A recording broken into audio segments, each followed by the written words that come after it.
બૂસ્ટરના શિક્ષા જ્યોતિ પ્રોગ્રામમાં આપનું સ્વાગત છે. લેંગ્વેજ ઇમ્પ્રુવમેન્ટ પ્રોગ્રામની અંતર્ગત આજનો આપણો ટૉપિક છે ચર્ચાપત્ર. તો 4th નંબર ચર્ચાપત્ર આશરે 200 શબ્દોમાં લખેલું છે. સિલેબસની અંદર લખેલું છે કે વર્તમાન પત્રમાં પ્રજાના પ્રશ્નો, સાંપ્રત સમસ્યાઓ, વ્યક્તિગત અભિપ્રાય દર્શાવતું ચિત્ર. તો જો તમને 2 ટૉપિક કહી દીધા છે કે આ 2 ટૉપિક પર તમને પૂછીશું. વર્તમાન પત્રમાં પ્રજાના પ્રશ્નો અને સાંપ્રત સમસ્યાઓ વિશે તમારો વ્યક્તિગત અભિપ્રાય રજૂ કરો. તો જો સૌથી પહેલાં છે ને આપણે ફોર્મેટ જોઈશું. તો તમે લોકો તો કદાચ ફર્સ્ટ ટાઈમ લખતા હશો. તો જો જમણી બાજુમાં જે વ્યક્તિ લખતું હોય તમારી ફોર્મેટ શું હશે કે પહેલાં તમારે એક ચર્ચાપત્રની ફોર્મેટ લખવાની હશે અને એના પછીના પેજમાં તમે 1.5 પેજની અંદર તમે ચર્ચાપત્ર લખશો.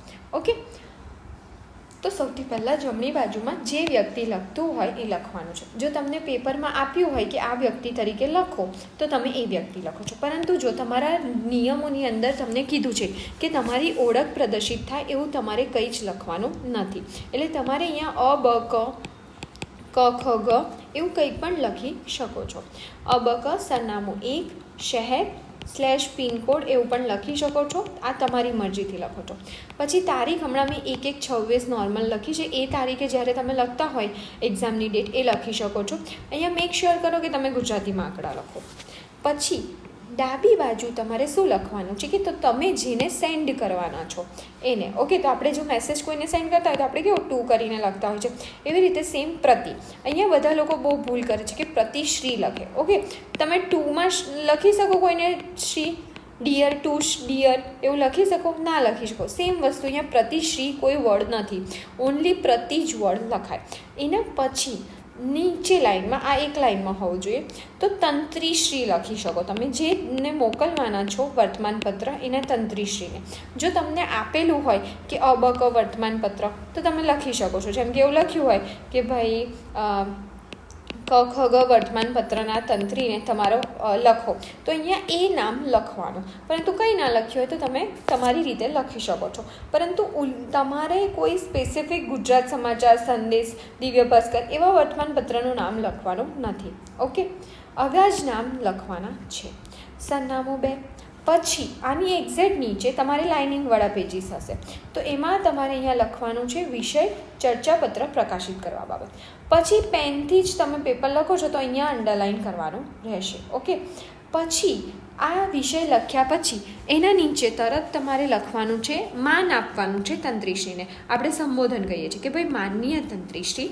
અહીંયા અલ્પવિરામ કમ્પલસરી છે. ઓકે, સવિનય જણાવવાનું કે હવે અમુક લોકો લખતા હોય છે સવિનય સ. અરે સવિનયની અંદર જ વિનય સાથે એવો મિનિંગ થાય અને પછી ફરી તમે સ લખો સાથે તો એ ના ચાલે. ઓકે, એટલે ખાલી સવિનય જણાવવાનું કે આપના વર્તમાનપત્રમાં આજે તમને વિષય ઉપર પૂછ્યો હોય એ વિષય લખવાનો. ચર્ચાપત્રને યથાયોગ્ય સ્થાન આપવા વિનંતી. હવે કોઈને નથી ગમતું કે મારે આવું નથી લખવું યથાયોગ્ય સ્થાન આપવા વિનંતી તો એવું લખવાનું પ્રસિદ્ધ કરવા વિનંતી. અથવા તમે એ પણ લખી શકો છો કે જન્મત ઘડવા સાથ આપવા વિનંતી. ઓકે, તમે આટલું લખ્યું અને હંમેશા મેક શ્યોર કરો કે તમે એકદમ શોર્ટમાં લખો છો. પછી એના તરત નીચે ડાબી બાજુ તમારે લખવાનું છે ચર્ચાપત્ર અને અહીંયા જમણી બાજુ લખવાનું છે લી અ બ ક. જે તમે અહીંયા લખ્યું હોય એ જ લખવાનું છે. ઓકે, પછી તમારે પાર્ટીશન પાડવાનું છે અને અહીંયા તમારું ટાઇટલ આવશે. પછી તમારો ચર્ચાપત્ર શરૂ થશે. તમને 200 શબ્દોમાં કીધો છે એટલે તમે 1.5 પેજ લખી શકો છો. આ અડધું પેજ પ્લસ તમને એવું લાગે કે મારા અક્ષર મોટા છે તો આ ફોર્મેટ તમે 1 પેજમાં લખી શકો છો ફર્સ્ટ પેજમાં, અને પછીની આ જે ચર્ચાપત્ર છે એ બીજા 2 પેજમાં લખી શકો છો. આ તમારા પર છે કે તમારે કેવી રીતે મેનેજ કરવાનું હોય છે. કારણ કે જીપીએસસીમાં તો કેવું હોય છે ફિક્સ 2 પેજ આપેલા હોય છે પણ તમને સપ્લિમેન્ટરી આપશે જે 48 પેજની હશે. ઓકે, તો તમારે 2 ચર્ચાપત્ર લખવાના છે તો મેક શ્યોર કરો કે તમે આવી રીતે પણ લખી શકો છો. જેટલું સ્પેસ બચાવશો એટલું સારું લાગશે. ઓકે, પછી અહીંયા ટાઇટલ આપી દીધું. આ હું તમને હમણાં જસ્ટ ફોર્મેટ સમજાવું છું કે કેવી રીતે તમારે ફોર્મેટ લખવાની. પછી હું એક્ઝામ્પલ સાથે તમને ડિટેલમાં હમણાં સમજાવું છું કે કેવી રીતે ચર્ચાપત્રને લખવો જોઈએ. ઓકે, તો જો ફર્સ્ટ પેરેગ્રાફની અંદર તમારે જે પણ વિષય આપ્યો હોય એને પૃષ્ઠભૂમિ બાંધવાની, આને આપણે પૃષ્ઠભૂમિ પેરેગ્રાફ કહીશું. તો એને ટોપિકને કરંટ રિલેટેડ હોય તો એનું કરંટ વિશે કોઈ ફેક્ચ્યુઅલ ડેટા લખવાનો છે. કોઈ રિપોર્ટ આપ્યો હોય તો રિપોર્ટ લખી શકો છો, ડેફિનેશન લખી શકો છો. કોઈ સમસ્યા હોય તો એને સમજાવવાની, જેમ કે તમને અહીંયા ઉપર કહી જ દીધું છે કે ભાઈ વર્તમાન પત્રમાં પ્રજાના પ્રશ્નો, તો એ શું પ્રશ્ન છે એ પ્રશ્ન વિશેની તમારે અહીંયા વિગત લખવાની છે. ઓકે, આ કેવી રીતે લખવાનું એ હમણાં સમજીશું. પછી આગળ સેકન્ડ પેરેગ્રાફની અંદર તમારે કોઈ મુદ્દો છે તો એના પોઝિટિવ પોઈન્ટ્સ લખવાના છે. પોઝિટિવ પોઈન્ટ્સ કયા કયા હશે એ આપણે જોઈશું, પરંતુ આ પોઝિટિવ પોઈન્ટ્સ લખતી વખતે શું ધ્યાન રાખવાનું છે તો કે તમે મલ્ટી ડાયમેન્શનલ એસ્પેક્ટમાં લખો, ફેક્ટ્સ, ડેટા, રિપોર્ટ લખો, એના એક્ઝામ્પલ્સ એડ કરો. ઓકે, પછી તમે શું લખી શકો છો, સમસ્યા જે આપી હોય તો સમસ્યાથી શું નેગેટિવ અસરો થઈ ગઈ છે તો એ નેગેટિવ અસરો તમે લખવાની છે. ઓકે, પછી થર્ડ પેરેગ્રાફમાં જે સમસ્યા છે એને થોડીક લખી અને પછી એના દ્વારા એ સમસ્યા માટે સરકાર દ્વારા શું કરવામાં પ્રયત્ન આવ્યા છે. જેમ કે કોઈ યોજના શરૂ કરવામાં આવી હોય, તમને પૂછ્યું હોય કે ભાઈ ગુજરાત જે છે એમાં બાળકીઓ મતલબ જે સ્ત્રીઓ છે એમાં શું છે એનિમિયાનું પ્રમાણ વધારે છે. ઓકે, તો એની માટે શું, આના માટે તમને પૂછ્યું હોય કે તો તમારા વિચારો લખો કે વિદ્યાર્થીનીઓમાં એનિમિયાનું પ્રમાણ વધી રહ્યું છે, તો આમાં તમે એનાથી શું અસરો થઈ, બાળકીઓ પર શું અસર થાય છે એના વિશે લખો કે સ્ત્રીઓમાં શું અસર થાય છે. પછી એના માટે સરકાર દ્વારા શું કરવામાં આવે છે તો એનિમિયા મુક્ત ભારત, પછી ગોળી આપવામાં આવે છે, રેગ્યુલર ઇન્ટરવલ પર ચેકિંગ કરવામાં આવે છે. તો આ બધા પ્રયત્નો તમારા લખો. પછી મિલેટ થકી આપે છે, પછી પોષણ યોજના છે, તો આ બધી વસ્તુ તમે અહીંયા લખશો. ઓકે, પછી તમે ફોર્થ પેરેગ્રાફની અંદર કન્ક્લુઝન પેરેગ્રાફ કહેવાય, જેની અંદર તમે તમારા પગલાં લખશો. બિકોઝ તમારો વ્યૂ જાણવા માંગે છે, તમારી શું પર્સનાલિટી છે એ પેપર ચેકરને કેવી રીતે ખબર પડશે, એ તમારા થોટ્સ, તમારા વિચારો જાણશે ત્યારે જ એને ખબર પડશે. ઓકે, તો એ તમારે અહીંયા લખવાના છે. ઓકે, અને આ બધું જ્યારે લખો છો ત્યારે કોઈ પણ કીવર્ડ્સ આવે છે તો એ કીવર્ડ્સને શું કરો, અંડરલાઇન કરજો. ઓકે, તો આપણે આ ફોર્મેટ જોઈ, તો ફરીથી એકવાર રિવિઝન કરીએ કે તમે આ ફર્સ્ટ પેજમાં લખશો તમારી આ ફોર્મેટ કે ભાઈ ચર્ચાપત્ર પ્રકાશિત કરવા બાબત. ઓકે, પછી તમે અહીંયા ફર્સ્ટ પેરેગ્રાફની અંદર જે પણ મુદ્દો આપ્યો છે એના રિલેટેડ તમને કોઈક ન્યૂઝ હોય, ન્યૂઝપેપરમાં કંઈક થયું હોય, કોઈ રિસન્ટ ઇવેન્ટ થઈ હોય, જેમ કે કેમિકલ લીકેજ થયું હોય તો એ થયું હોય, એના કારણે શું નુકસાન થયું છે તો એ પરિસ્થિતિ વર્ણવશો. સેકન્ડ પેરેગ્રાફમાં કોઈ મુદ્દો છે એના પોઝિટિવ એસ્પેક્ટ અથવા નેગેટિવ, પોઝિટિવ એસ્પેક્ટ હોય તો જ લખવાના, ના હોય તો નહીં લખવાના. ઓકે, તો પોઝિટિવ એસ્પેક્ટ્સ લખ્યા, નેગેટિવ અસરો લખી, પછી ફ્લો જાળવવા માટે તમે થોડુંક નેગેટિવ લખી અને એના માટે સરકારે શું સ્પેસિફિક પ્રયત્ન કર્યા છે એ લખવાના. બિકોઝ કોઈ પણ સમસ્યા વિશે જ તમને પૂછવામાં આવશે તો એના પર સરકારે કંઈક ને કંઈક તો એક્શન લીધા હશે. હવે તમે આ લખશો અને તમને થશે કે મેડમ આ ક્યાંથી શોધવા, તો હવે આ જ્યારે તમે પાક્ષિક વાંચતા હશો ને તો એમાંથી તમને સરકાર દ્વારા કરવામાં આવેલી યોજનાઓ તમને મળી જશે. ઓકે, અને ફોર્થ પેરેગ્રાફની અંદર તમે તમારા વિચારોમાં તમે શું સોલ્યુશન આપી શકો છો એ લખી શકો છો. ઓકે, હવે આ સોલ્યુશન કંઈ બહુ એવું જરૂરી નથી હોતું કે તમે બહુ હાઈ લખો, કીવર્ડ્સમાં નોર્મલ લખો ને કે ભાઈ જાગૃતતા, એનિમિયા હોય તો જાગૃતતા કાર્યક્રમ યોજો. બાળકીઓને મતલબ નોર્મલ લેડીઝને ખબર જ નથી હોતી કે એમનામાં એનિમિયાની કમી છે તો નોર્મલ ઇન્ટરવલ પર રિપોર્ટ્સ કરાવવામાં આવે. ઓકે, એ ફ્રી રિપોર્ટ્સ હોય જેથી શું થાય કે એમને ખબર પડે કે ભાઈ હા મારામાં કમી છે. પછી એમને ગાઈડલાઇન્સ આપો, મતલબ કે સમજાવો કે ભાઈ આનાથી આ તમારું રોગ દૂર, મતલબ એનિમિયા દૂર થઈ શકે એની માટે તમારે શું શું ખાવું જોઈએ, તો એ તમે સોલ્યુશન આપી શકો છો. તો બી પ્રેક્ટિકલ સોલ્યુશન આપશો એટલું વધારે તમને સારું થશે. ઓકે, ચલો હવે આ જ વસ્તુ, આ જે પેજ છે એ મારું રિવિઝન પેજ છે. હું હંમેશા રિવિઝન માટે સમજાવતી હોઉં છું. ઓકે, પરંતુ ઓલરેડી મેં તમને સમજાવી દીધું છે, પરંતુ આમાં અમુક ટીપ છે કે જે તમારે ધ્યાન રાખવાની છે. ઓકે, તો અંડરલાઇન ઇમ્પોર્ટન્ટ કીવર્ડ્સ. ઓકે, મેં તમને કહી દીધું છે કે અંડરલાઇન કરવું બહુ જ જરૂરી છે, જેનાથી પેપર ચેકર તમારી પર શું સારી ઇમ્પેક્ટ પડશે. પેજ ક્યારે પણ ખાલી નહીં મૂકવું. જેમ કે હવે તમે શું કર્યું કે તમે સપ્લિમેન્ટરીમાં ચાલુ કર્યો ચર્ચાપત્ર લખવાનું. ઓકે, લખ્યું, પછી શું છે તમારે નવો પ્રશ્ન નવા પાનેથી લખવાનો છે તો આ આટલું અડધું પેજ પણ તમારે નહીં છોડવાનું. ઓકે, એવી રીતે જ મેનેજ કરો. ઓકે, ચર્ચાપત્ર હંમેશા પેરેગ્રાફ સ્વરૂપે જ લખાય છે, પોઈન્ટ વાઇઝ નહીં. ઓકે, પત્રની અંદર તમે એકવાર પોઈન્ટ વાઇઝ લખી શકો છો, પણ ચર્ચાપત્ર હંમેશા પેરેગ્રાફ સ્વરૂપે જ લખાય છે. ઓકે, તો તમને આ ખ્યાલ આવ્યો હશે. હવે જુઓ, આપણે પ્રીવિયસ યર ક્વેશ્ચન્સ જોઈશું. તો પ્રીવિયસ ક્વેશ્ચનની અંદર ચોથા નંબરનો તમારો પ્રશ્ન છે, જેમાં કીધેલું છે કે નીચે આપેલા વિષય ઉપર વર્તમાનપત્રમાં પ્રકાશિત કરવા આશરે 150 શબ્દોમાં, જો અહીંયા 150 શબ્દો લખ્યા છે, તમને સિલેબસની અંદર 200 શબ્દો લખ્યા હતા, પણ અહીંયા 150 શબ્દોમાં ચર્ચાપત્ર લખો. હવે તમારે 20 માર્કનો છે એટલે બંને લખવાના હશે. ઓકે, તો પહેલું છે યુવા પેઢીમાં વાંચન શોખનું જતન. જો સેમ વસ્તુ, આ એક સમસ્યા છે, આ સમસ્યા હમણાં કરંટમાં ચાલી રહી છે, તો એના રિલેટેડ તમને પૂછ્યું છે. પછી પોતાના સ્વને સ્વચ્છ રાખવાની જવાબદારી કોની, વહીવટીતંત્રની કે નાગરિકોની? તો એક આ પ્રજાનો પ્રશ્ન છે, એના વિશે તમને પૂછ્યું છે. ઓકે, તો આની પર કેવી રીતે લખી શકો આવી પણ આપણે ચર્ચા કરીશું. તો જો પછી આ એક પેપર હતું, એમાં તમારે લખ્યું છે તમને શું ગમે, ગામડું કે શહેર? તો તમારા થોટ્સ પૂછ્યા છે. ઓકે, તમારા વિચારસરણી પૂછી છે કે તમારા વિચારો શું કહે છે. આજની શિક્ષણ પ્રણાલી અને શિક્ષણ, કે આજના શિક્ષણ પ્રણાલીમાં તમારા જે એજ્યુકેશન છે, જે જોબ છે, એના રિલેટેડ પણ પૂછ્યું છે. ઓકે, તો ચલો આપણે એક જોઈશું કે કેવી રીતે લખવાનું છે. તો જો પહેલાં તમે સપ્લિમેન્ટરીમાં સ્ટાર્ટ કરશો તો જવાબ 4-1 કરીને લખશો. તમે તમારું જે ચર્ચાપત્ર લખવાનું હોય એ લખશો. પછી ચર્ચાપત્રનું આવું હેડિંગ મારશો. ધીસ ઇઝ ઓપ્શનલ, કમ્પલસરી નથી, પણ પ્રેઝન્ટેશનમાં સારું લાગે છે એટલા માટે લખવું સારું છે.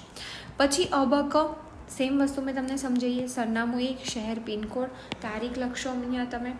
પછી ડાબી બાજુ તમે લખશો પ્રતિ, તંત્રીશ્રી, ખ વર્તમાનપત્ર, સરનામું 2. ઓકે, પછી એના નીચેની લાઇનમાં લખશો વિષય ચર્ચાપત્ર પ્રકાશિત કરવામાં. જો મેં અંડરલાઇન કરી જ છે, તમારી પાસે સ્કેલ હશે ત્યાં એટલે તમે કરી શકશો. ઓકે, તમને સૂચનાઓમાં લખ્યું જ છે કે તમારે સ્કેલ લઈને જવાનું છે. પછી ફરીથી તમે માન આપશો કે માનનીય તંત્રીશ્રી. પછી ફર્સ્ટ આ તમારો પેરેગ્રાફ ચાલુ થશે કે સવિનય ઉપરોક્ત વિષય અન્વયે જણાવવાનું કે આ ઉપરોક્ત એટલે આ તમે જે લખ્યું એ કે ચર્ચાપત્ર પ્રકાશિત કરવાનું કે આપના વર્તમાનપત્રમાં યુવા પેઢીના વાંચન શોખ જતા. તો જો અહીંયા તમારે અંડરલાઇન કરી દેવાની. ઓકે, અને આ શું, કોમા, ઇન્વર્ટેડ કોમામાં. ચર્ચાપત્રને યથાયોગ્ય સ્થાન આપવા વિનંતી. ઓકે, યથાયોગ્ય સ્થાન આપવા. અને પછી કહીશો તમે આભાર. ઓકે, આ તમે લખી શકો છો. કોઈક નમસ્કાર પણ લખી શકે છે, એ એમનો છે. નમસ્કાર તમે આગળ લખો એ નથી સારું લાગતું, એટલે આભાર જ આ સારું લાગે છે. પછી એક લાઈન છોડીને તમે બિડાન ચર્ચાપત્ર, અને આ બંને પેરેલલ લાઈનમાં હોવા જોઈએ. તો અહીંયા લી અબક. ઓકે, પછી તમારે પાર્ટીશન કરવાનું છે અને પછી તમારું હેડિંગ આપવાનું છે. તો મેં હેડિંગ આ સિમ્પલ જે ટૉપિક હતો એ જ આપ્યું છે, એવું જરૂરી નથી. એટલે જરૂરી છે કે તમે યુનિક આપો, પરંતુ આ ટૉપિકમાં તમે આ જ વધારે સારું લાગતું હતું એટલે મેં આપ્યું છે. ઓકે, તો હવે આપણે બ્રેન સ્ટોર્મિંગ કરીશું. ઓકે, રફ પેજની અંદર તમે કરીશું અને પછી તમારે જાતે આ લખવાનું છે. હું અહીંયા સમજાયું છે કે કેવી રીતે લખવું જોઈએ. તો જો યુવા પેઢીમાં વાંચન શોખનું જતન, તમે આ વાંચ્યું. હવે તમે વિચારશો કે ઓ આ પ્રોબ્લેમ છે. યસ, પ્રોબ્લેમ છે. તો ફર્સ્ટ પેરેગ્રાફની અંદર તમે શું કરશો કે આ વાંચન શોખનું વાંચન શોખને જતન કરવાની જરૂર કેમ પડી છે? કારણ કે ડિજિટલ દુનિયામાં યુવાનોને વધુ પડતો રસ જાગ્યો છે. તો એનો કોઈક ફેક્ચ્યુઅલ ડેટા લખો. તો આ તમે ફેક્ચ્યુઅલ ડેટા જાતે પણ બનાવી શકો છો.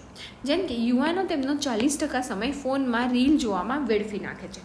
આવી રીતે એક્ઝામ્પલ સ્ટાર્ટ કરી અને તમે લખી શકો છો કે આના લીધે શું થયું છે, ફોનમાં મતલબ ડિજિટલી વધારે એ થયા છે, આ આજનો પ્રોબ્લેમ બન્યો છે. દરેક વ્યક્તિ, બાળકો જુઓ તો જમતી વખતે ફોન યુઝ કરે છે, મોટા લોકો જુઓ તો પણ ટીવી, સિરીઝ, આ તે.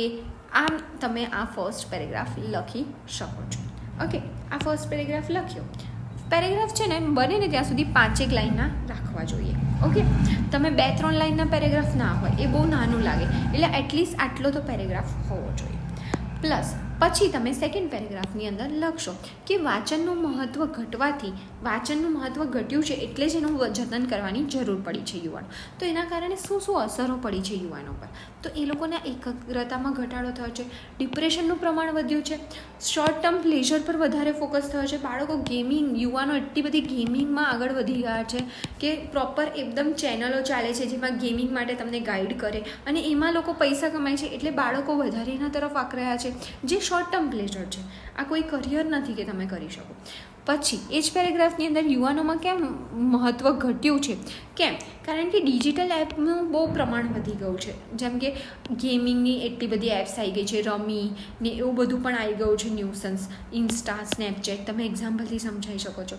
હવે પુસ્તકોનું જે સ્થાન છે ને એ સિરીઝે અને મૂવીઝે લઈ લીધું છે, કારણ કે એન્ટરટેનમેન્ટ પહેલાં કેવું હતું, લોકો શોખ માટે એન્ટરટેનમેન્ટ માટે પુસ્તકો વાંચતા હતા, જેમને ફેન્ટેસાઇઝ કરતું હતું. કોઈક હોરર બુક વાંચે, કોઈ આ હેરી પોટરની બુક વાંચે જેને મજા આવે, આમ નોન ફિક્શનલ બુક્સ વાંચે. ઓકે, પરંતુ હવે શું થયું છે, સિરીઝ જ એટલી બધી આવી ગઈ છે કે લોકોને ટાઈમ જ નથી મળતો. યુટ્યુબમાં પોડકાસ્ટ સાંભળે છે લોકો હવે.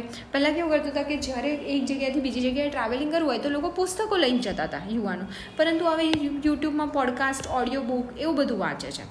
ઓકે, પછી થર્ડ પેરેગ્રાફની અંદર તમે લખશો કે તમને એવું થશે કે આટલું બધું વિચાર્યું કેવી રીતે? તો તમારે એ જ છે કે તમે જ્યાં ડેલી આન્સર રાઇટિંગ કરશો ને એમાં તમે જો આવી રીતે બ્રેન સ્ટોર્મિંગ કરશો ને તો તમે એક્ઝામમાં આટલા મલ્ટી ડાયમેન્શન પોઈન્ટ્સમાં વિચારી શકશો. હવે થર્ડ પેરેગ્રાફની અંદર યુવાનોમાં મહત્ત્વ જાળવી રાખવા માટે કયા કયા ઉપાયો કરવા જોઈએ? તો જાગૃતિ કાર્યક્રમો, નોર્મલ કે જાગૃતિ વધારો, કે બાળકોને ખબર પડે કે ભાઈ વાંચનના શું શું ફાયદા છે, તો વાંચનોના ફાયદા સમજાવો. સ્કૂલમાં પ્રેરણા કાર્યક્રમ ચલાવો, કોલેજમાં સ્પેશિયલ બુક ફેર યોજો. પછી એક બુક કેફે કરીને એક નવતર પ્રયોગ શરૂ થયો છે કે જેની અંદર એક કેફે હોય, બધા લોકો ભેગા થઈને એકબીજા સાથે બુક જ વાંચતા હોય. તો એ થોડુંક એમ શું કહેવાય, નવતર પ્રયોગ છે.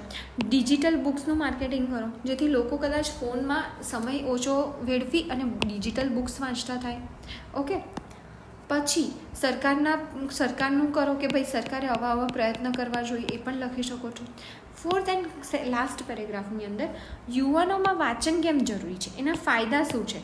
કારણ કે એ શું કરે છે, જેમ વસ્તુ તમે અહીંયા લખી કે એકાગ્રતામાં ઘટાડો થાય છે, તો એ જ વસ્તુને અહીંયા લખો કે ભાઈ એકાગ્રતા વધારે છે, તમારું માનસિક સંતુલન વધારે છે, જાળવી રાખે છે, તમને ડિપ્રેશન કરતાં તમને કોઈ સાથીની જરૂર નથી પડતી, ફોનની તમને આદત પડી ગઈ છે.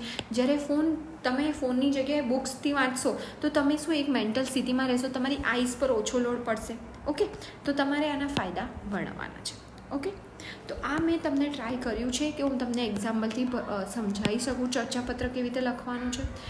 ઓકે, આના પછી સ્લાઇડ્સમાં જીપીએસસી દ્વારા જે પોઈન્ટ્સ લેવાયા છે, જીપીએસસી, સીસી, ઓકે, રેવન્યુ તલાટી, આ બધી એક્ઝામના મેં શું કર્યા છે, અહીંયા સ્ક્રીનશોટ લઈને શેર કર્યા છે. હવે આમાં સેમ વસ્તુ એક ટોપરની કોપી છે જેમને લખ્યું છે, તો એમાં અમુક મને ભૂલ લાગી છે, એના સિવાય મેં આ સારું એવું લખેલું છે. તો તમને એકવાર પ્લીઝ આને રીડ કરી જોજો. અહીંયા એડ્રેસ લાઇનની સરનામું એક આવે. ઓકે, તો આ તમે એકવાર રીડ કરજો. સ્ટીલ તમને ના સમજાય કે મેડમ મને હજુ સમજ નથી પડતી, તો મને ડાઉટ સોલ્વિંગ સેશનમાં પૂછજો, કાં તો તમે ગ્રુપમાં પણ પૂછી શકો છો. ઓકે, હોપ તમને સમજ પડી હશે. Thank you.